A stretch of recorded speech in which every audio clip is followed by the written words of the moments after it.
देखो बच्चों, आज जो आप लोग पढ़ने वाले हो वो पढ़ने वाले हो कैश फ्लो स्टेटमेंट। ठीक है, देखेंगे कैश फ्लो स्टेटमेंट में हम किस तरीके से एडजस्टमेंट्स करते हैं या उसका क्या फॉर्मेट होता है। पहले तो हम वहां से शुरू करेंगे, कैश फ्लो के बिगिनिंग से।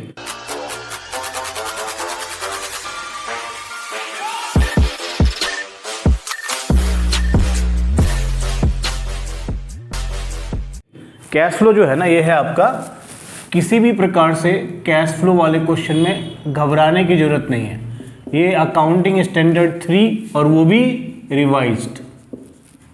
तो 1 मार्कर में पूछा जाएगा AS3, है ना, कि कैश फ्लो जो है वो जो मेंटेन आप करते हो वो किस अकाउंटिंग स्टैंडर्ड के अंडर करते हो। तो आप कहेंगे भैया ये AS3 रिवाइज्ड। अगर आपने रिवाइज नहीं लगाया ना तो वहाँ पर ना नंबर जो हैं, ठीक है, अगर ऑप्शंस गिवन है, ऑप्शंस गिवन है AS3, AS2, AS1, तब तो AS3 करिए। ठीक है, और AS3 और AS3 रिवाइज्ड है तो AS3 रिवाइज को टिक कीजिएगा। समझ गए? तो AS3 रिवाइज्ड। इसमें कैश फ्लो का मतलब क्या, कई बार हम बात कर चुके हैं। फ्लो मतलब होता है, फ्लो मतलब ये फ्लो कॉन्सेप्ट है, यानी आना जाना चलता रहता है, डायनामिक है। कैश क्या है? कैश के फ्लो को आपने देखना है कि कैश कितना आया और कैश कितना गया। कैश कितना आया, बिजनेस ऑपरेशंस करते हो ना आप, तो कैश कितने यहाँ से गए और कितने कैश आपके पास में आए। तो उस पॉइंट ऑफ व्यू से हमने क्या किया, किसी भी बिजनेस की एक्टिविटी को 3 पार्ट में बांट दिया। कितने पार्ट में बांट दिया? 3 पार्ट में बांट दिया। वैसे भी बिजनेस की एक्टिविटी को हम क्या करते हैं, नॉर्मली 3 पार्ट में बांटते हैं। कौन कौन सी activity? Operating activity, operating activity. दूसरा इन्वेस्टिंग एक्टिविटी, अब इस एक्टिविटी। और तीसरा फाइनेंसिंग एक्टिविटी। हम एक नॉर्मल बिजनेस को ले लेते हैं। मान लो चप्पल बनाने वाला बिजनेस है, क्या करता है, शूज़ जो है ना, या जूते चप्पल वगैरह ये सब चीज़ें बनाता है कोई कंपनी, एक नॉर्मल बिजनेस है। उस बिजनेस के अंदर जो उसका मेन काम क्या है, उसका मेन काम है माल खरीदना, माल परचेज करना, परचेज करके उसको मैन्युफैक्चर करना, मैन्युफैक्चर करके उसको फिर बेचना।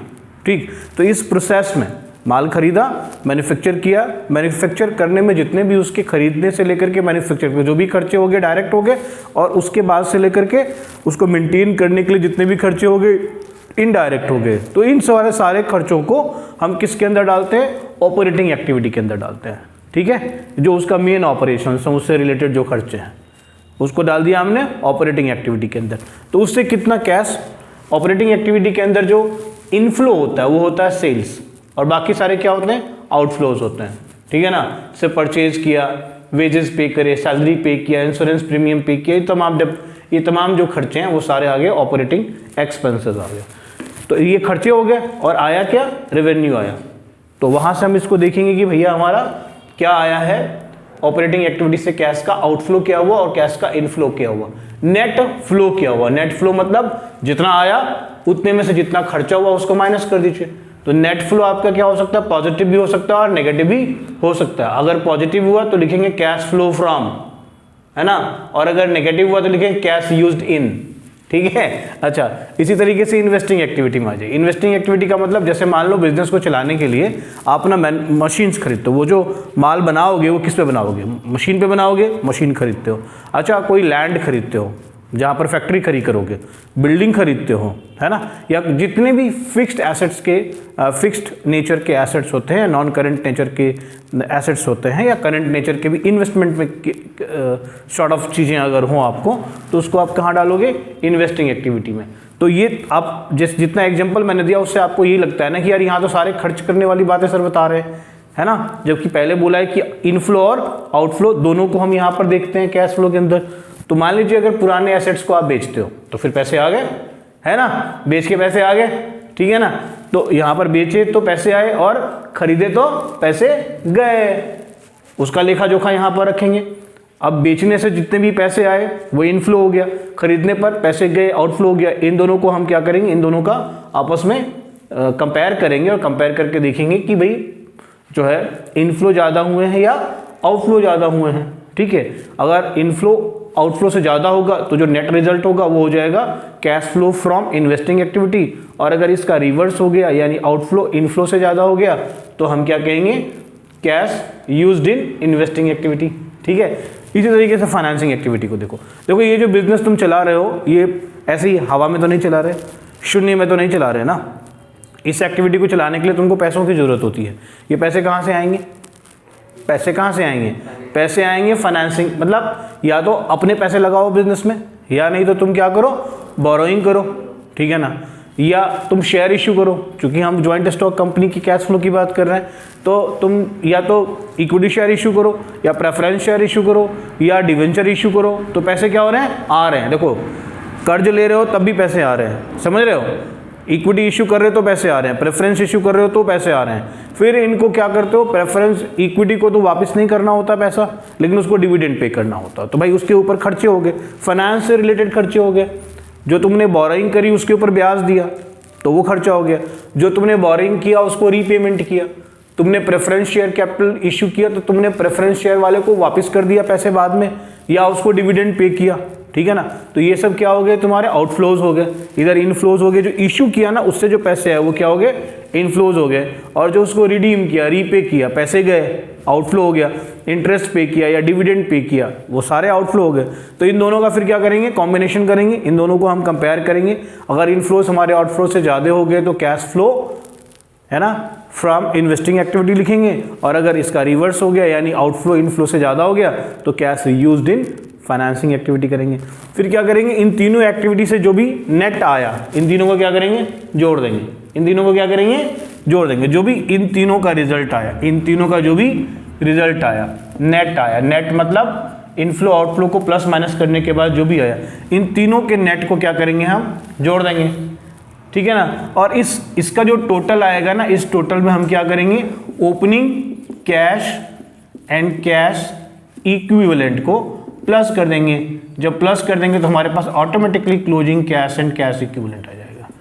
और जैसे ही आ जाएगा हम कहेंगे यार हमारा तो हो गया, हमारा जो है कैश फ्लो स्टेटमेंट करेक्ट है, कोई प्रॉब्लम नहीं है हमारे। तो ये तो हो गई ऊपर ऊपर की बात है कि क्या इसका रिलेशन होता है, किस तरीके से ये चीज़ें बनती हैं। अभी हम इसके थोड़े से अंदर में घुसेंगे, है ना। तो अंदर में घुसने के लिए देखो क्या करेंगे।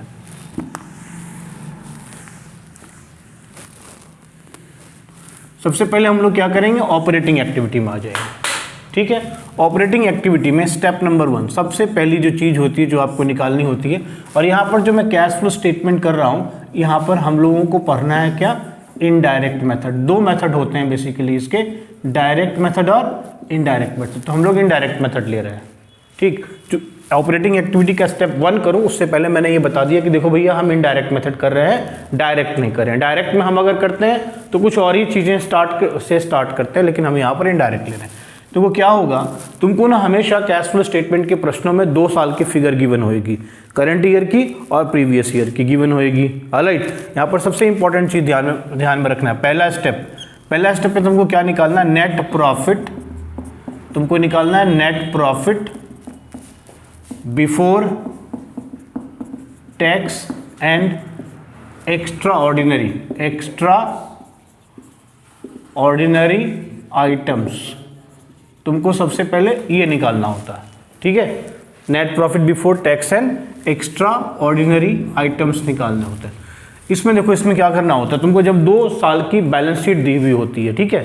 तो 2 साल की बैलेंस शीट में जब तुम नोट्स टू अकाउंट्स में जाओगे, बैलेंस शीट गिवन है, उसका फिर नोट्स टू अकाउंट्स गिवन है, तो नोट्स टू अकाउंट्स में जाओगे तो उसमें ऊपर में दिखा रहेगा इक्विटी एंड लायबिलिटीज, ठीक, पहला। उसके नीचे लिखा होगा main head share holders fund, क्या लिखा होगा, शेयर होल्डर्स फंड।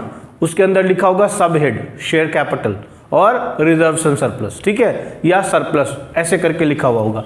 तो तुम क्या करोगे, प्रीवियस ईयर और ये हो गया करंट ईयर, बहुत इंपॉर्टेंट चीज बता रहा हूँ, प्रीवियस ईयर और करंट ईयर, और यहाँ लिख दिया मैंने सरप्लस, ठीक है ना। और ब्रैकेट में लिखा होगा that is statement of profit and loss, ऐसे करके तुम्हारे बैलेंस शीट में लिखा हुआ होगा। तो तुम ये जो सरप्लस है प्रीवियस ईयर की और करंट ईयर की, इन दोनों का कंपैरिजन करोगे, ठीक है ना, कंपैरिजन करोगे। पहले मान लेते हैं एग्जांपल लेते हैं कि प्रीवियस ईयर में लिखा हुआ है 1 लाख, यानी तुम्हारी ओपनिंग जो वो 1 लाख से है। प्रीवियस ईयर का मतलब तुम्हारी ओपनिंग 1 लाख से है, क्लोजिंग है 2 लाख, ठीक है। तो तुमको क्या निकालना है, इन दोनों का डिफरेंस निकाल लेना है। क्या निकालना है, डिफरेंस निकालना है। तो डिफरेंस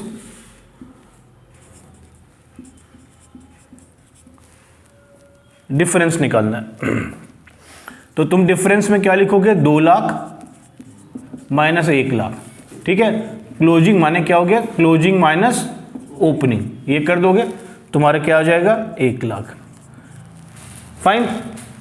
तो तुम्हारी क्या आ गई, सरप्लस का पहला आइटम क्या लिया, डिफरेंस लिया। अच्छा, इसमें एक और बात बताऊंगा मैं, बहुत इंपॉर्टेंट बताऊंगा। अब ये सिचुएशन दूसरी ले लो, ये एक सिचुएशन ऐसी ले लो, मान लो ये सरप्लस है और यहाँ लिखा हुआ है माइनस 1 लाख। क्या लिखा हुआ है, माइनस 1 लाख। कहने का मतलब है कि नेट लॉस है। जब माइनस में लिखा हो तो क्या होगा, नेट लॉस होगा। और यहाँ लिखा हुआ हो 2 लाख, ठीक। तो तुम क्या करोगे, तो जो डिफरेंस होगा बॉस, देखो बहुत ही सिंपल भाषा में बता रहा हूँ। डिफरेंस क्या होगा, तुम क्लोजिंग में से ओपनिंग माइनस करते हो, क्लोजिंग माइनस ओपनिंग करते हो, तो तुम क्या लिखोगे, 2 लाख हेलो माइनस 1 लाख, ऐसे लिखोगे तो तुम्हारा क्या आ जाएगा, 2 लाख प्लस 1 लाख। मोटी बुद्धि वाली बच्चों के लिए, जो मोटी बुद्धि वाले बच्चे हैं उनको सीधा मैं कहता हूँ कि यार इसको जोड़ दे। जब ये नेगेटिव आता है ना तो इसको जोड़ दो, ठीक है। और अगर पॉजिटिव आता है तो माइनस करके करो, मोटी बुद्धि के लिए। लेकिन जो पतली बुद्धि वाले बच्चे हैं, जिनका बुद्धि जो है सूक्ष्म है, उसको ये प्रोसेस करके हम समझा देते हैं कि देखो ऐसे होता है। लॉजिकल रीजनिंग के साथ तुमको मिल गया। तो ये बात समझ में आ गई कि क्या करेंगे, हैं। सबसे पहला स्टेप यही ढूंढना है तुमको सबसे पहले। अच्छा, क्वेश्चन में कभी मान लो सरप्लस नहीं दिया हुआ है, खाली रिजर्व लिखा हुआ है, सरप्लस वर्ड यूज नहीं किया हुआ, जनरल रिजर्व लिख दिया, रिजर्व लिख दिया, तो आपको क्या प्रिज्यूम करना है, यही हमारी सरप्लस है। स्टोरी समझ में आ रही है। रिजर्व लिख दे खाली या जनरल रिजर्व लिख दे। मान लो शेयर होल्डर फंड है, शेयर कैपिटल, उसके बाद जनरल रिजर्व लिखा, उसके बाद कुछ नहीं लिखा हुआ है। नोट्स टू अकाउंट्स में, अब मान लो नोट्स टू अकाउंट्स भी नहीं दिया हुआ, सपोज करो नोट्स टू अकाउंट्स में नहीं दिया हुआ, तो जो जनरल रिजर्व का डिफरेंस है उसी को तुम क्या करोगे, सरप्लस ले लोगे। ओके, समझ गए। तुम्हारे एग्जामिनेशन के पॉइंट ऑफ व्यू से सारी बातें बिल्कुल पॉइंट टू पॉइंट बता रहा हूं मैं। क्वेश्चंस करूंगा नहीं करूंगा वो नहीं पता, लेकिन ये पॉइंट टू पॉइंट बातें हैं जिसको एकदम से दिमाग में बिठा लेना है, कहीं गलती होगी ही नहीं, ठीक है ना। तो ये बात समझ में आ गई, इसको रब कर दूं मैं, हैं। चलो अब अगले स्टेप पे पहुंचते हैं। तो तुम्हारे पास में net profit before tax and extraordinary item के लिए तुमने ले लिया सरप्लस, जो तुमने देखा कि ये डिफरेंस होता है, ठीक है। जो अभी अभी मैंने जितना बताया वो हो गया डिफरेंस, वो समझ गए। सरप्लस, इस पे प्लस करेंगे क्या, प्रपोज्ड डिविडेंड। और ये प्रपोज्ड डिविडेंड तुम्हारे क्वेश्चन में ना करंट ईयर का भी दिया हुआ हो सकता है, फाइनल ईयर का भी दिया होगा। नीचे में ना एडिशनल इन्फॉर्मेशन में लिखा होगा, ये एडिशनल इन्फॉर्मेशन में ही होता है। एडिशनल इन्फॉर्मेशन लिखा हुआ प्रीवियस ईयर, करंट ईयर, दोनों ईयर का दे दिया हुआ। तुमने क्या करना है, प्रपोज्ड डिविडेंड करंट ईयर नहीं प्रीवियस ईयर को लेना है, ठीक है। प्रीवियस ईयर की करंट ईयर को, प्रीवियस ईयर की प्रपोज्ड डिविडेंड को तुमने लेना है, करंट ईयर को इग्नोर कर देना है। ओके, क्यों ऐसा किया जाता है, ठीक है, क्योंकि करंट ईयर में प्रपोजल अभी हुआ है, दिया थोड़ा ही है, तो कैश फ्लो पे कोई फर्क ही नहीं पड़ा। लेकिन प्रीवियस ईयर में आपने दे दिया है, प्रिज्यूम कि आपने दे दिया है, इसलिए प्रीवियस ईयर की प्रपोज्ड डिविडेंड को आप क्या करेंगे, यहाँ पर प्लस कर लेंगे। फिर आप क्या करेंगे, provision for tax, provision for tax made during the year, क्या लिखते हैं यहाँ पर, जो करंट ईयर का प्रोविजन फॉर टैक्स हो, जो इस साल आपने टैक्स के लिए प्रोविजन दी हो, ठीक है। अच्छा, अगर कोई इंटरिम डिविडेंड हो और इस इंटरिम डिविडेंड के बारे में भी तुम्हारे जो एडिशनल इंफॉर्मेशन है उसमें इंफॉर्मेशन गिवन होगा, interim dividend paid during the year, ठीक है, प्लस कर दिया, ट्रांसफर टू जीआर,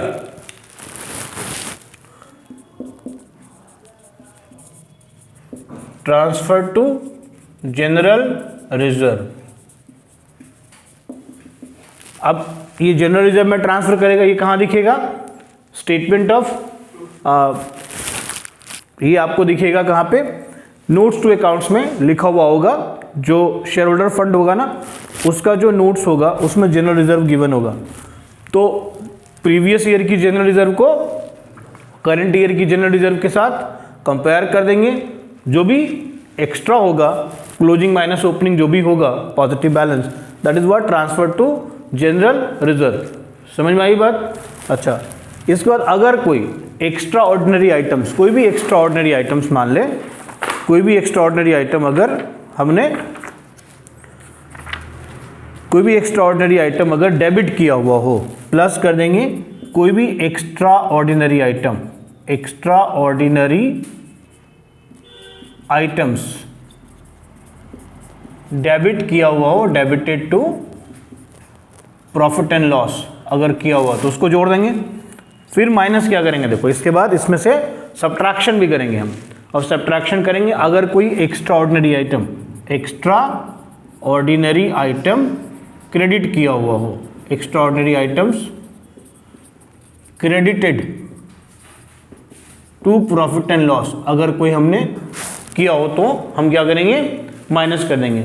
अगर रिफंड ऑफ टैक्स हो, जैसे टैक्स रिफंड होता है ना, रिफंड ऑफ टैक्स हो क्रेडिटेड टू P&L, तो उसको भी हम क्या करेंगे, माइनस करेंगे। और फिर जो ये रिजल्ट आएगा वो क्या आएगा, net profit before tax and extraordinary items आएंगे।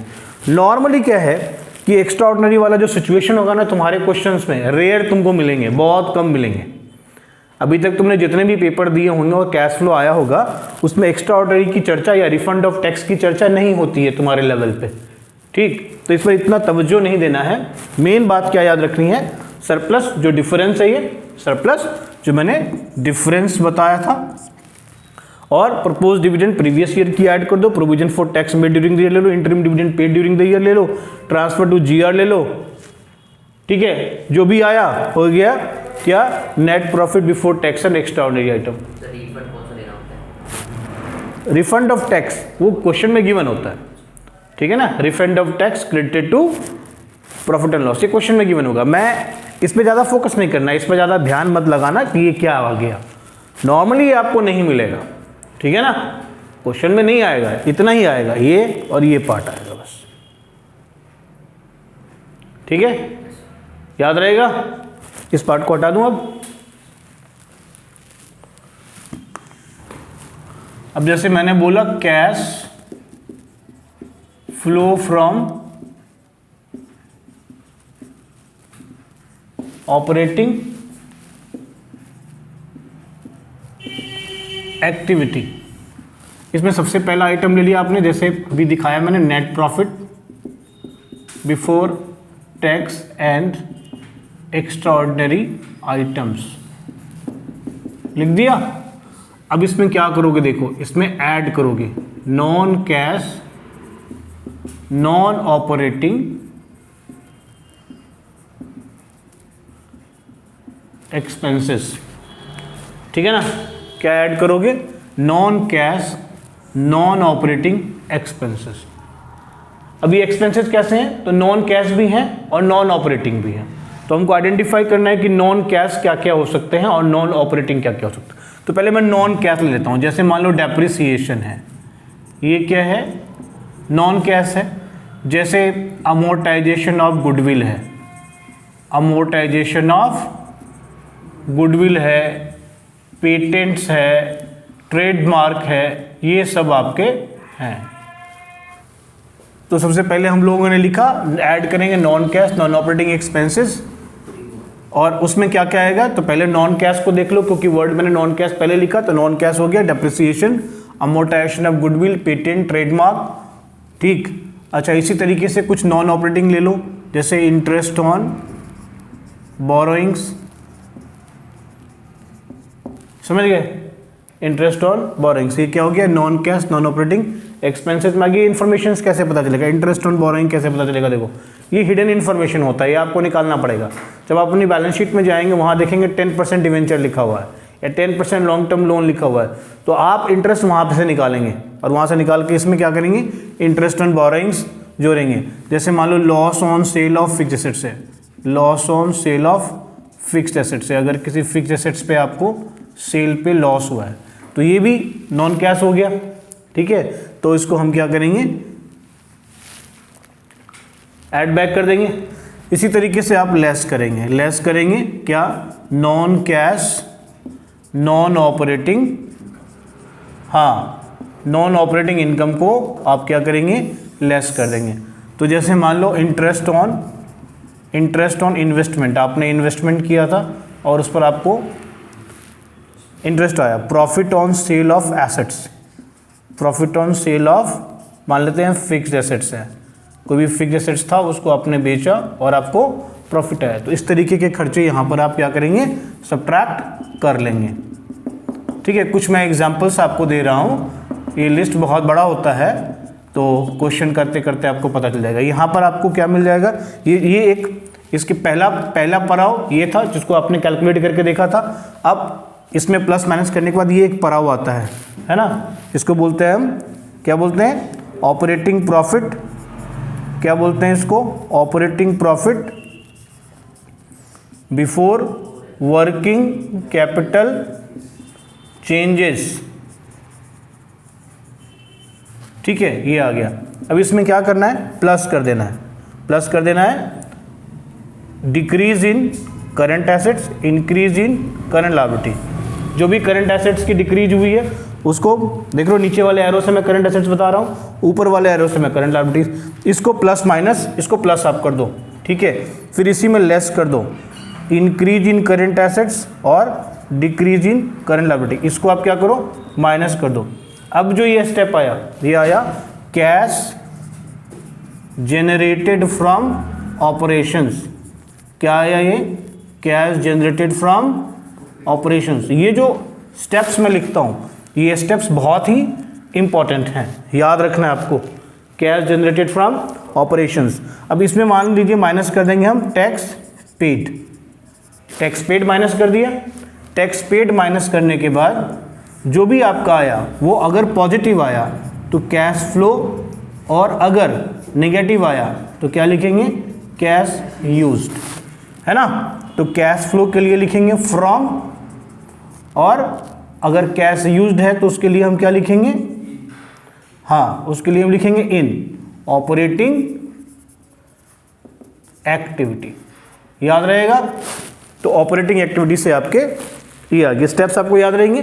बहुत ही सिंपल स्टेप्स हैं, ज़्यादा कोई मुश्किल नहीं है, और आप पहुंच जाएंगे कैश फ्लो और used in operating activity. Alright, इसमें और कुछ भी विशेष करने की आवश्यकता नहीं है। स्टोरी समझ में आई? चलिए फिर आज के लिए इतना ही। Bye for the day guys, thank you very much.